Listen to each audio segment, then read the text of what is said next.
So welcome everybody, and thank you for joining this session of PwC's Alumni University. Today's webinar is entitled Cultivating Innovation. I would like to thank all of our alumni and our other guests for being here. Over the next hour, we will discuss innovation, what innovation is and who can be an innovator, common challenges facing Canadian innovators, and the government's role in fostering that innovation. Plus, we're going to touch on the key trends driving innovation. We're also very, very proud to welcome the winner of PwC's Innovator of the Year, who's here to share his innovation success story. My name is Chris Dolney. I'm a partner in the Audit and Assurance practice of PwC, and I'm the national leader of the firm's technology practice. I will be the host of today's webinar. With me and your guest speakers will be Philip Grosh, a partner and leader of our management and technology consulting practice, Eugene Bamba of our National Emerging Company Services practice, and Alan Lau, CEO and co-founder of Wattpad. I will introduce each of them shortly. Before we begin the session, though, we always have a few reminders. So, Carly? Thank you. To ensure you can hear today's webinar properly, please make sure the volume is turned all the way up on your laptop, as well as on your webinar console. At any point during the presentation, feel free to submit a question by typing it into the Ask a Question window on the lower left-hand side of your screen, and then hitting the Submit Question button. We will attempt to answer as many of your questions as possible. If you have trouble reading a particular slide at any point, feel free to access the Enlarged Slides feature located directly under the slide window. For technical issues you may be experiencing, hit F5 to refresh your screen. If you still have technical issues, click on the Help button at the bottom of your screen or use the Ask a Question feature to describe your problem. Your full participation in today's webcast qualifies you to receive 1 Continuing Professional Development or CPD credit. Please note, in order to receive this CPD credit, you must be present for the entire webcast and also respond in real time to several of the live polling questions that will appear on your screen throughout the webcast. When a slide with a polling question appears, you may select your answer by using your mouse to click on the button next to your choice. All polling questions and corresponding answers will be read aloud. If for any reason you cannot see the polling questions, or if you are unable to provide your response to the polling questions directly, you may also submit your answer via the Ask a Question box. Be certain to identify the polling question number you are answering and include your corresponding answer. Then click on the Submit Question button. And that concludes our administrative announcements. Chris? Great, thanks, Carly. So let me introduce today's speakers. Philip Grosh is the lead partner responsible for the management and technology consulting services at PwC Canada. His focus is on transformational projects and the appropriate use of enabling technologies to accelerate the creation of business value for our clients. His professional experience has spanned many industries, including financial services, public sector, and communications. Philip has been the Canadian representative on the firm's global initiative to develop PwC's approach to consulting, called Transform. This has included the development and embedding of innovation and associated techniques to the way PwC works with our clients to solve challenging business problems. Next, we have Eugene Bamba from our National Emerging Company practice, who now spearheads the firm's efforts with Canadian tech entrepreneurs. Eugene's main focus is to help companies at all stages of growth and in various industries by leveraging his own experiences. As a young entrepreneur himself, outside of PwC, Eugene was an early-stage CFO working for HealthScreen Solutions, Inc. Eugene also leads our Innovator of the Year Awards program. And finally, Alan Lau. Alan is a serial entrepreneur with a focus on consumer internet and mobile. He is currently the CEO and co-founder of Toronto-based Wattpad, a Union Square Ventures-funded company. Prior to co-founding Wattpad, Alan was CEO and co-founder of Feedmate, a mobile advertising company that was acquired by Upstream Systems, one of the world's largest mobile marketing companies. Before Feedmate, Alan was CTO and co-founder of Tira Wireless, which was founded in 2001. Tira Wireless was the global leader in mobile content, publishing, and deployment. So welcome, everybody. So we're going to move on to the agenda slide, and let me just quickly run through what we're going to cover today. Our first topic will be cultivating innovation. Philip's going to talk about whether that's the last real competitive advantage. Then we're going to shift gears a little bit and ask Eugene to talk about the Vision to Reality Award that was handed out last night and has followed a long process throughout the year in selecting the winner. We're lucky to have today the winner of that award, so we're going to ask Alan to talk about Wattpad as our Innovator of the Year award winner. then we're going to come back to Eugene and talk about the common challenges facing Canadian innovators and also the government's role in innovation. We'll finish off with Philip talking about the key trends and how companies are driving innovation today. And then we have about 15 or 20 minutes at the end of the session for audience Q&A and further discussion. So we're going to start with a polling question to test everybody's innovation acumen with using the polling technology here. But the first one is, how important is innovation to the success of your business? And you see the answers ranked there. A, very important. B, important. C, somewhat important. D, not important. Or E, not even sure. So if everybody wants to go ahead and select one. And Philip, maybe it's an opportunity. I mean, of all the kind of responsibilities and operational strategies that companies are having to deal with today, are we seeing innovation kind of rise up on the agenda for CEOs and C-suite members?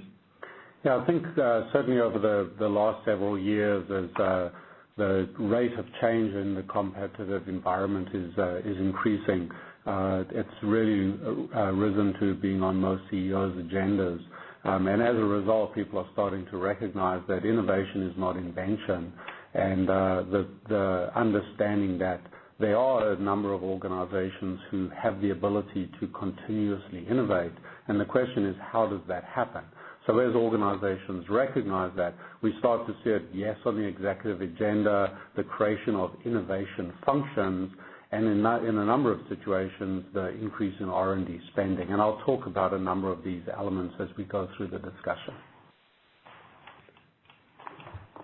Perfect. So looking at the results, as expected, really, very important, taking nearly half of the respondents, and when you add the important in, we're well up over that. Glad to see that answers D and E did not gain a lot of attention. So perfect start off, and why don't I turn it over to Philip to lead his part of the presentation. Okay, great, and that actually tags perfectly into our first sort of discussion topic, and I'll start with the bottom, which is in our 15th Global CEO Survey, there's a significant portion, 75% of CEOs who see innovation and R&D spend being on the agendas, and I think the survey response sort of would mimic that. But what we really wanted to do was to pose the question, is innovation the lost competitive advantage? And if that is the case, then what are organizations doing in terms of creating innovation as a business discipline? Because I mentioned earlier that clearly innovation and invention are quite different, and most great inventions haven't actually been turned by the inventor into a commercial asset. And in fact, there are a number of organizations out there who their path to innovation is actually through acquisition. So they have realized that they haven't mastered the art of innovation, but they have financial wherewithal, and they go out and they acquire serial entrepreneurs and basically then commercialize the innovation. But our perspective is that organizations that continuously innovate and execute greatly improve their chances of long-term success. And one of the interesting sort of projections is that over the next 10 years, if we look at the S&P 500, only 125 of those companies are projected to survive. And that doesn't mean they're all going to fail, but through mergers, acquisitions, consolidations. So if you're sitting as a CEO of one of those organizations, that's a pretty scary statistic.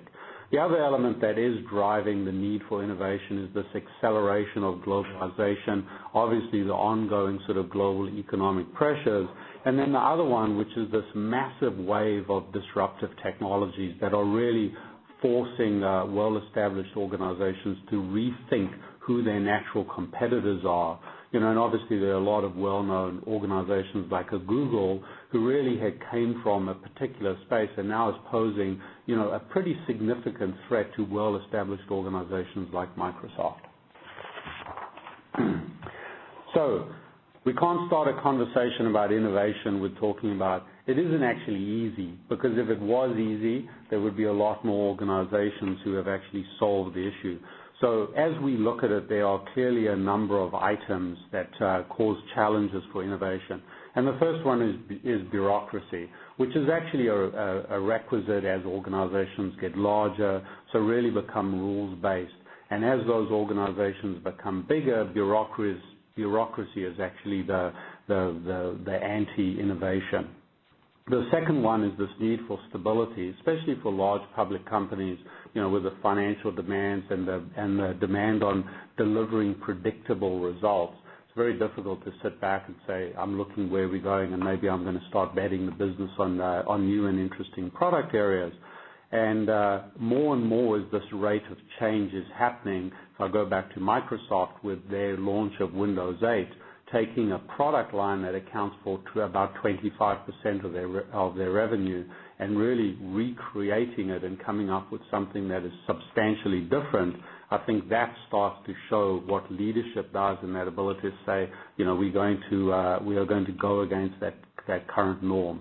The next one is short-term thinking, which is the focus of all of your resources on what are we going to do in this month, this quarter, and having that need to actually step back and say we need to start thinking about things that are not our day-to-day activity. And if I look at someone like Google, they institutionalize that, where a percentage of every Google employee's time is actually dedicated to innovation, and it's through the process in terms of coming up with new and interesting ideas. And they're actually a great example of a company that plants lots of seeds, but very few of those innovative ideas have actually come to market where they've created value for Google. The next one is the challenge around protecting intellectual property, and the rise of what I think is a pretty interesting term of patent trolls, of people who basically look at innovators and then go after them from a legal perspective. And there have been a lot of pretty significant lawsuits and judgments against entrepreneurial companies. So that causes a lot of organizations to think about it. And then the last one is, and the average sort of feedback we get is, it just seems too hard. And some of it is the perspective that there's a lack of talent or a lack of availability of we're struggling to keep our current business running. How do we take some of that available top talent and apply it to innovation?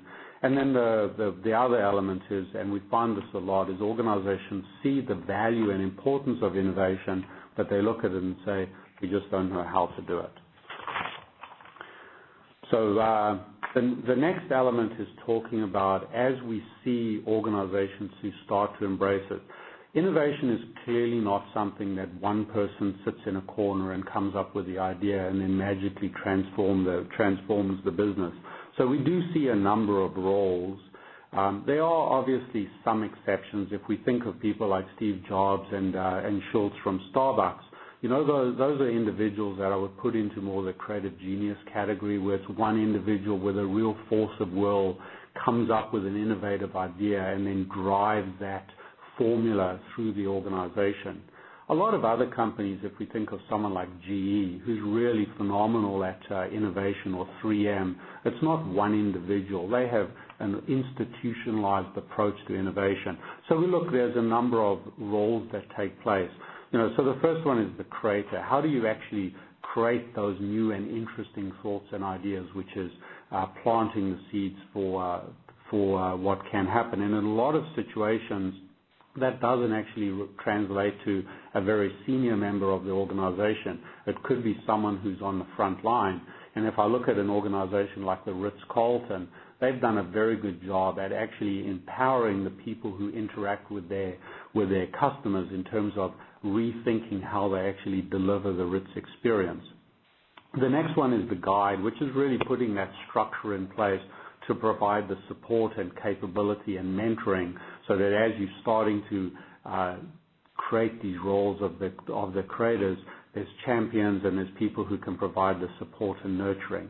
And then the last one is really the broader support network that is important. And a lot of it is you need to have the ability to change the compensation structure. And I would also say that one of the most underappreciated elements of innovation is actually the need to fail.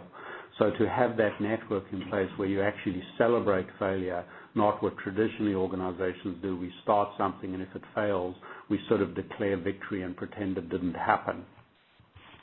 Moving on to the next slide. So wanted to talk a little bit about the type of innovation, and then some innovation in action in Canada.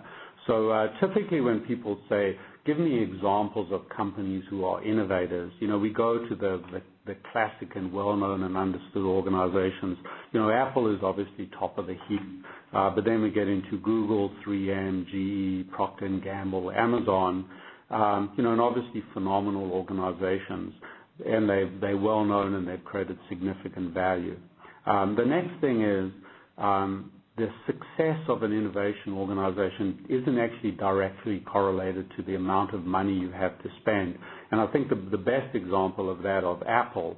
So Apple spends about 2.2% of their global sales for R&D, and yet they are the most valuable company in history.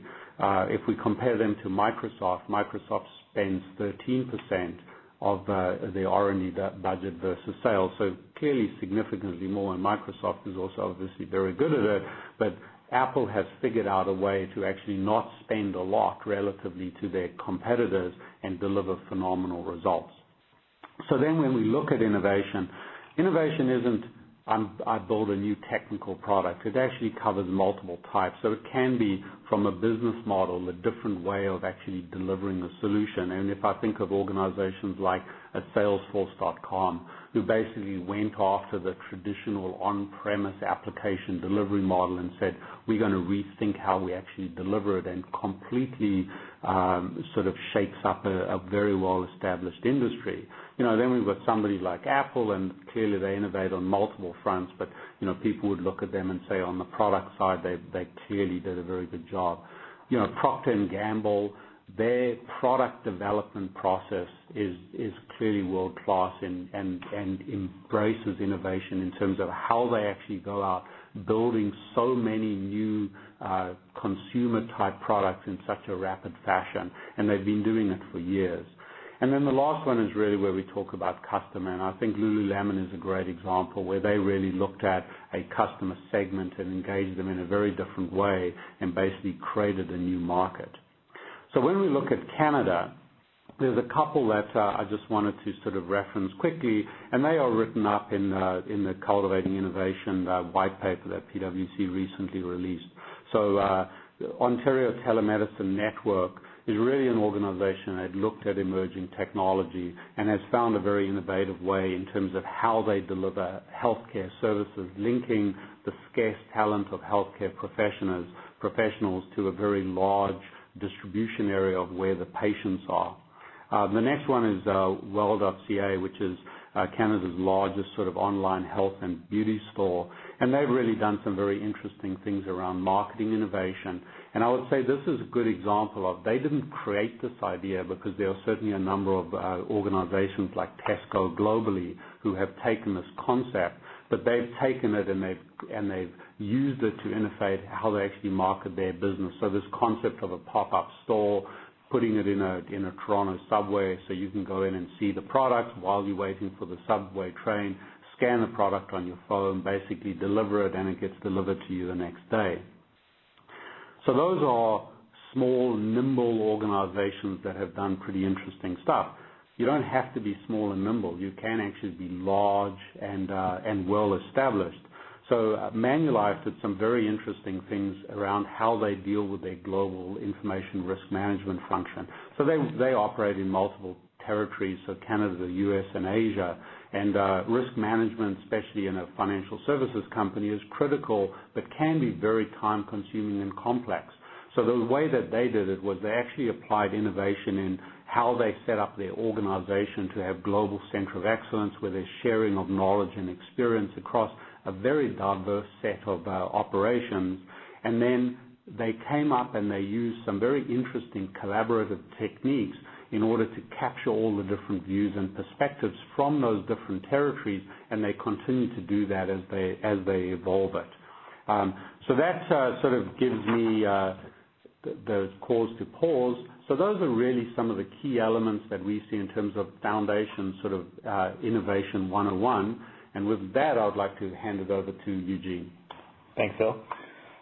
So actually, just before Eugene goes, we're going to get a little bit of feedback from the audience. So Carly's put up our second polling question, and that is, how well is your organization doing in cultivating innovation? And you see the answers there in front of you, A through E, from very successful, down to not sure. Do you want to take a minute and answer that? Philip, it's interesting. I mean, as you spoke, you mentioned a few things. You talked about the S&P turning over in terms of the companies that will be here tomorrow. You talk about the fact that it's not just based on your spend in terms of driving innovation in your companies. And I think if we think through over a decade ago, who were the kings of search and who's left today? If we go within the decade, who was around on the social space and who's left? And today, even in mobile, even though companies were the kings of the mountain or top of the hill and they had all the money to spend, they haven't been able to survive. And there's always been that innovative brand that's come out and survived. But interesting point you raised. Yeah, and I'd also say that, if we look at Apple as a case study, clearly an organization that was very close to disappearing, and then having the creative genius. But one of the things, if you think back to many years ago in Apple, what Steve Jobs did, he came up with a Think Different campaign. And if you look at that, sure, that was a market-facing campaign, but more importantly, it was actually a campaign that they used internally to change the thinking of we are dying and we are losing, to take a step back, add some fuel to sort of the ambition and inspiration of the people, and that was really one of the turning points in terms of getting that organization to say we are going to become an innovation organization. Obviously, they're very secretive about how they do it, which has worked out very well for them. Absolutely. Well, looking at the answer to our polling question, somewhat successful is the predominant answer to how well everybody's organization is doing in cultivating innovation. Maybe that's a little bit of hedging bets. Maybe that's a little bit of hearing other examples and comparing that to your own company and saying, well, we're part of the way there. But let's turn our attention over to Eugene. We do a lot of work in the emerging company space trying to recognize Canada's best up-and-coming tech companies. So, Eugene, why don't you talk to us about our Vision to Reality Award? Yeah, thanks, Chris. So the Vision to Reality Awards were designed really to celebrate outstanding tech companies that have demonstrated growth and innovation. Now, when we talk about tech companies, just to broaden that, we're talking about technology in the traditional sense, as well as companies with a technology platform selling into a different vertical like energy or mining or publishing, something like digital media companies. The scope is large and the opportunity is large for companies in this space. Now, the companies have made a difference in Canada, and we want to show that. And it's important to also showcase the founders who have taken the courage to put themselves out there and say, I believe something can be done a little different. I believe there's a way to do things better. So we want to showcase those people who have put their vision as well as their reputation on the line to try to create something new. And they've turned that vision into the reality of revenue growth, profit, market share, and it goes on and on depending on what you're looking at. And when we talk about the acknowledgement of the company that best demonstrated commercialization of innovation, so some companies have started to build some really great things or have started to innovate a certain area, and then there are people who have gone a little bit further along the way and actually shown some traction as well, and where we can really see the advancement of that innovation. So the Vision to Reality Awards, the key award of the night and that we've been working on has been the Innovator of the Year Award. The Innovator of the Year Award was we put together an independent panel of experts in the marketplace, and we focused on three major areas: innovation, which is how a company's product or service is unique, how is it game changing, and again we looked at, to put it another way, market disruption. And financial performance is another way to say what traction have they shown, because again, not all of the innovation companies are showing significant revenue, but they may be just taking over in terms of who's looking at their product, who's using it, and what's the actual market share, and strategic direction, how scalable is their actual business. So with that, we turn it to the award winner, Wattpad and Alama. Thank you. So what I'm going to do today is to go through the pitch deck that I used last night in the event. So hopefully everyone will enjoy my pitch. So last month, people spent 2.4 billion minutes on Wattpad. And in the next few minutes, I'm going to tell you why Wattpad is in a pole position to disrupt the $100 billion publishing industry. So what is Wattpad? Wattpad is the world's largest community for reading and sharing stories. When I say stories, I mean science fiction, poetry, romance stories, and other creative writings. And let me share some numbers with you. As I mentioned, our users, they were spending over 2 billion minutes on Wattpad last month. We have 10 million monthly unique visitors. They spend, on average, 30 minutes per session on Wattpad. And they create a ton of content, close to 1 million uploads per month. And also, they are very social. They are posting one comment every half a second, so that's roughly 5 million comments in a month. But most importantly, most of our traffic, as you can see in the slide, is coming from mobile. That's where the puck is going. But Wattpad is more than just numbers. In the next few slides, I'm going to highlight a number of our users, and that will help you to see the full picture. First of all is Jordan from Boston. She is a teenage girl. She loves to write. In fact, she writes a lot. The way she writes is very interesting. She writes in round-robin fashion. So, for example, Monday, she would upload chapter 10 of Believe Me, I'm Lying, and Tuesday, she may be uploading chapter 20 of Go Rush. So, because of that round-robin fashion, the engagement with the fans was very high. As you can see, she's generating over 70 million reads and over 100,000 comments collectively in all her stories, and she has been covered by Boston Herald. Next, Abigail Gibbs from the UK. 2 months ago, she was signed by HarperCollins in a 6-figure contract 2-book deal, and she became a media darling. So 2 months ago, if you had a chance to go to the UK, it's impossible to miss her and, of course, Wattpad. You know, we were everywhere and on BBC, Guardian, and all the mass media. And she's only 18. She just got admitted to Oxford University. And look at the book dedication in the picture there. But Wattpad is more than just teenagers. Heather McGee, she's a teacher, 40-year-old. But the reason I want to highlight her is not because of her profile. It's because of her story. Look at the title. It's called Wattpad Reader Input Story. The way it works is she wrote chapter 1, and then she would ask the readers to participate and help her to write chapter 2, 3, and 4, and so forth. By the way, on Wattpad, a lot of the book covers that you see and a lot of the video trailers that you can find on Wattpad, many of them are actually created by the fans. Next in line is a very special project that we work together with Sony Music. If you have a teenage girl, or if you know any teenage girl, you must have heard of a band called One Direction. We launched this official fan fiction, a 5-chapter story, and I'll let you figure out why the story is 5 chapters. The 5-chapter romantic story, we launched that on the Valentine's Day, and the first 100 hours, the story has been read over 100,000 times. Over 100,000 times. And then now, as you can see, it's up to 1.5 million. But let's not stop there. From between February and now, another 20,000 fan fictions were written by other Wattpad users. And cumulatively, all those 20,000 fan fictions generated over 100 million reads on Wattpad.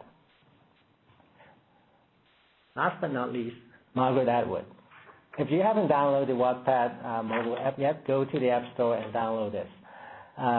Margaret has started to post a very funny zombie story co-written with another UK writer, Naomi Alderman. So from now on until January, every week, Margaret and Naomi would upload a new chapter of this very, very funny zombie story. So as you can see, we have a very broad range of writers and end users on Wattpad. And why Wattpad is disruptive? First of all, because we have unlimited supply of content, and we also have unique content that cannot be found elsewhere. But why is that? Because we have a very unique, engaging user experience. Our users, they can vote, fan, comment, chat, and create content collaboratively. And because of that short-circuit reader and writer engagement, our users can create better content than anybody else. And if we look at the price, it's unbeatable. Amazon is very good at thin margin, but we are very good at no margin. So, and last but not least, we are ubiquitous: web, mobile, tablets, and many other internet devices coming in the future. So, there are only so many big media types out there: video, images, pictures, and audio, and both would be one of those. And Wattpad is owning that segment right now. So to summarize, why Wattpad is innovative, we are looking at a very huge opportunity here. We are talking about a $100 billion industry. We are very disruptive. We are mobile first. We are net native. We are proven, and we are in a pole position to disrupt this huge market. Thank you. Thanks, Alan. I think we're going to move on. Yes, we are. We're going to move on to our next polling question. And this goes back to something Phil was focusing on, which is, which of the most common challenges to innovation is the biggest obstacle in your organization? So A, bureaucracy; B, lack of talent; C, executive sponsorship; D, company culture; E, protecting your intellectual property; or F, too hard or other. So when we're talking about that, Alan, people who have just heard the Wattpad story would probably say that your company, your idea, is the definition of innovation.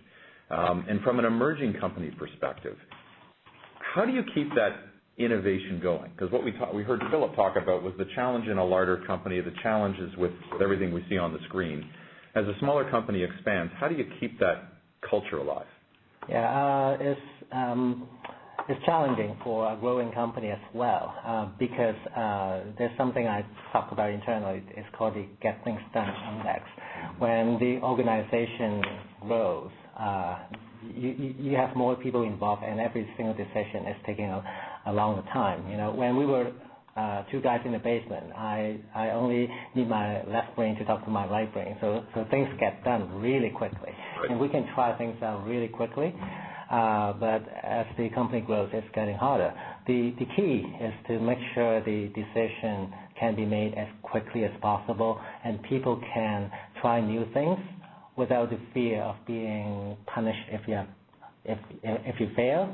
We accept the fact that many of the things that we try would not work, and that's okay. The key is stop working on those failures as soon as possible and move on to the next task. Right. I think that's well put. You mentioned one famous hockey quote, which is going to where the puck is headed as opposed to where it is now. And the other one I think about is to score goals, you have to shoot a lot of pucks. And I think that's what you basically just said. Okay, so going back to the responses, culture seems to rank as our first one, but our answers are pretty widely spread, which isn't surprising. I think all of these on the list people would recognize in a corporate environment. So some interesting results there. So we're going to move back a little bit and pick up on this challenge topic and ask Eugene to talk about some common challenges facing Canadian innovators. Thanks. So we actually had run a survey back in the early spring on the Vision to Reality survey, and what we found is 4 common challenges came up for Canadian technology companies. Talent was number 1, followed by growing revenues, raising capital, and operations. On the talent side, when we dug a little deeper, a lot of technology companies were saying they were losing their top talent to U.S.-based companies. It is hard to compete with the Googles, the LinkedIn, the Microsofts of the U.S. when they are throwing lucrative amounts of compensation to developers and people who might be able to help on the innovation side. We also found that people have said that many founders today would have been the people who would have been working in IT development years before. So the number of people who are going after startups and pursuing their own vision as opposed to joining an organization has increased over the years, and that has also led to a bit of a drain on the talent side. With growing revenues, people were talking a lot about the idea of getting outside of Canada or getting outside of North America, and how can they be innovative that way. We've heard a lot over the years on the availability of funding in Canada, and whether it's venture capital or government funding. And on the operations side, with a lot of large organizations, one of the challenges that comes up a lot is the idea that old technologies still have a customer base using that technology. So you cannot just simply move towards an innovative new technology without supporting an older technology where you still have a customer base in play. So while something innovative and new might be really interesting to get your development team on, there's only a certain amount of time that you could potentially spend on that because you still have to support your business. So how do you scale? How do you do that? Ends up being a challenge that commonly comes up.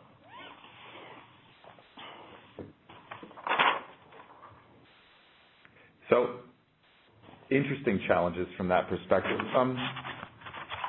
We hear a lot in Canada about the challenges, but one that comes up often is the government's role in fostering innovation. Can you give us some views on that, Eugene? Yeah, so I think the disruption that's been caused by the consumerization of technology and mobile computing is driving an increased focus on innovation. To take it out of in the long run, Canadian entertainment, media, technology companies, that definition that we talked about earlier on, need to recognize and leverage their R&D and innovation opportunities. There's been a number of Canadian companies that have become leaders in innovation, but the perception is because of the focus on natural resources in Canada, Canada's lagged behind in other areas of R&D. In 2012, the federal and provincial budgets do a lot to improve the perception. With economic growth in mind, governments have focused on enhancing the business operating environment in Canada.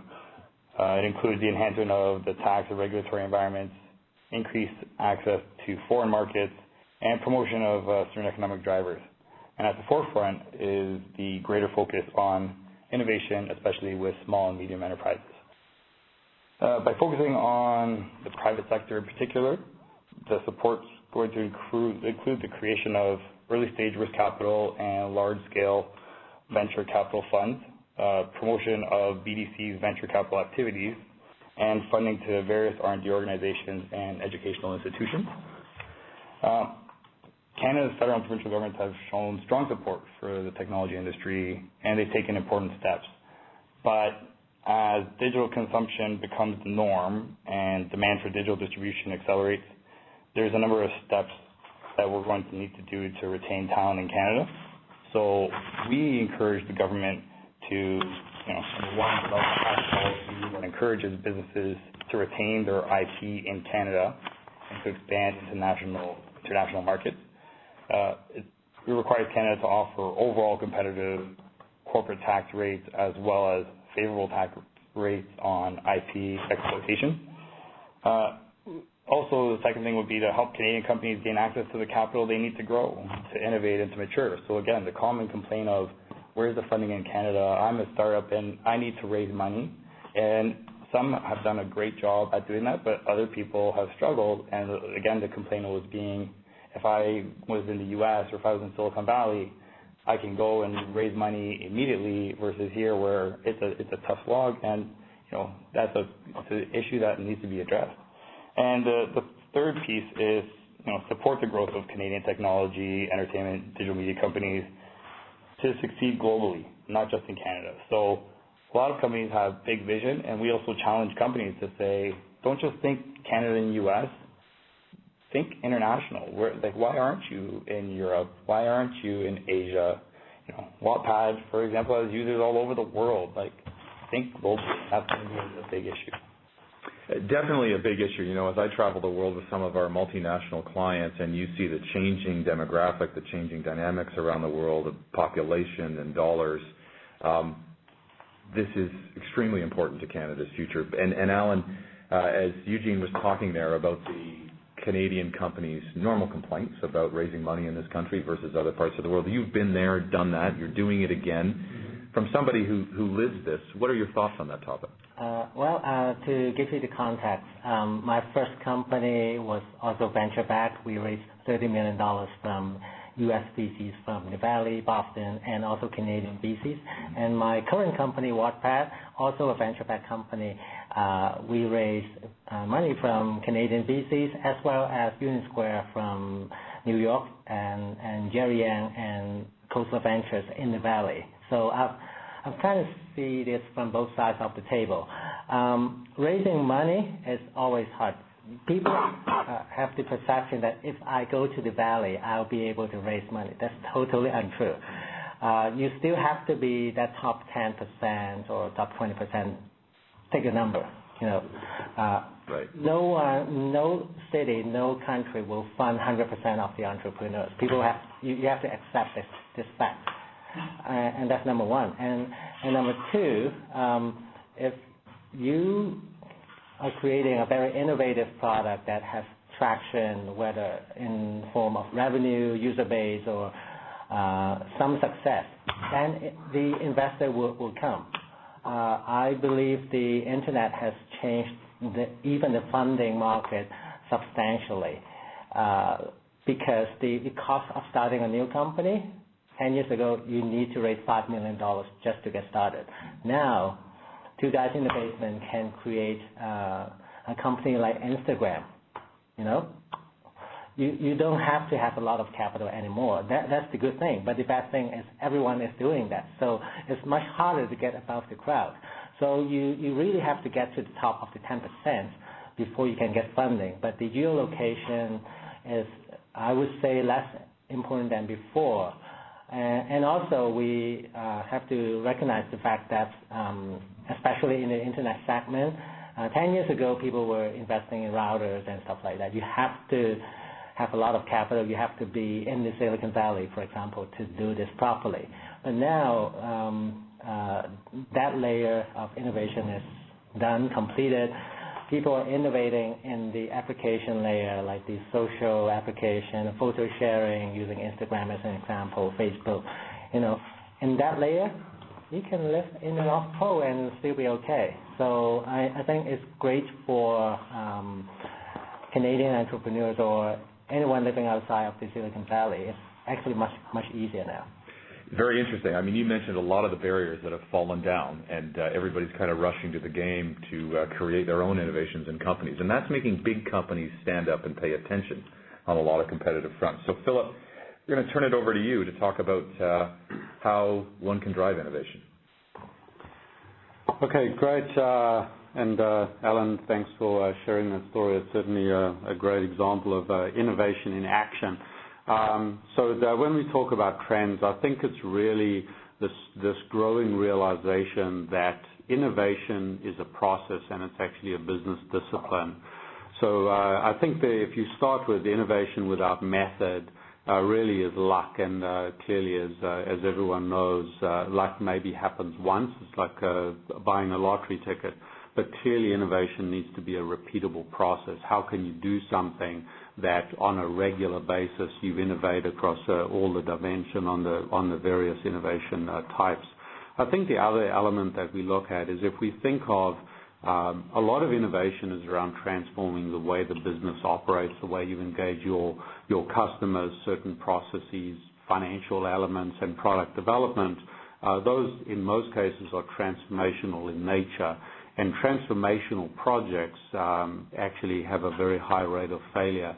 Depending on who you look at, whether it's HBR or Gartner, projects of that nature tend to fail about 75% of the time, where failure equals they don't drive the requisite business results. So it's going back to it certainly isn't easy, but it is a process. So what we have is what we refer to as the Innovation Master Plan, and it covers a number of dimensions. So first of all, sort of the alignment with the business strategy, which may sound trite, but it's actually pretty critical. So if we think of somebody like a Starbucks, the fact that they are very focused on delivering that cafe experience and then everything that they do is around being best in class in that segment for that delivery. It's not about saying, hey, we're trying to be and compete with 7-Eleven. So starting with what business you're in and what you're trying to do is really critical. Then we get to the innovation process, which in reality is really reasonably straightforward. But it starts with, the first step is that ideal creation sort of area where you have to have the ability to create and challenge and generate lots of ideas, recognizing that most of those ideas actually don't go to the next stage. So you have to have a mechanism of how do you take all of these good and interesting ideas and then basically apply a filter, a targeting filter, and start to build a portfolio, and you bucket it against the different innovation types, which is incremental innovation. Hey, I've got a process and I need to incrementally improve that. Could be a breakthrough, a brand new customer segment, a brand new product. Could be a new business model, a la the Salesforce.com type example, or it could be a completely new venture. And we see organizations that are very good at this have this portfolio of innovation ideas, and then as you continue to build upon these ideas, it's a smaller number that would actually get to market development and then the ability to make them pay off, which gets to corporate agility. How do you take a new product, you realize that there's value to it, and then because there's always ramifications in terms of how you're going to deliver that to market, and it could be, is this going to cannibalize our existing revenue stream? And I always look at, there's some great examples of that with Kodak, a great company with innovation processes, and they actually invented the technology around what is now the digital camera, which has obviously completely derailed Kodak as a company. They clearly didn't have that corporate agility to take that innovation, turn it into a product. Why? Because they were clearly concerned about cannibalizing their existing business. So if you don't do it, someone else is going to cannibalize it. So that sort of is the innovation process, and I've talked about sort of the portfolio. The fourth one is really the support network, which is a number of elements that you need in order to make this happen. So measurement is a critical one, and recognizing that you do need to measure how you're doing through all of these elements, and you need to have rewards in place to actually reward and incent people to doing the right things, both at the ideation stage all the way through to the corporate agility. Eugene talked a little bit about the politics and tax around that, and what you want to have is the ability to not have to relearn the lessons from multiple innovation projects. So that support mechanism basically becomes a resource that as you have these multiple innovation steps and activities in place, you basically continue to learn and become better at how you do it. Which, moving to the next slide and really taking to the next level is really this concepts of tools and accelerators, and these get built up as you get better and better at it. So a good example is there are a number of organizations out there who have taken how do I engage customers as part of the creation and ideation and product development stage. So if that makes sense for the type of business that you're in, the learnings of how do you do it and how do you filter through sort of the noise in sort of the social community versus those customers who actually have real deep insight and have got the ability to influence the customer base. That's a skill that becomes something that is very valuable. And if we look at a Starbucks or a Salesforce.com as an example, those are organizations that Salesforce basically built their product on using their customers to tell them what mattered to them and the prioritization and sequencing. And Starbucks, as they were coming out of their brief moment of trouble, used that mechanism to engage customers in terms of understanding what's important, how do we improve the experience, what products should we develop, and that continues today as being a key element of their ongoing innovation process.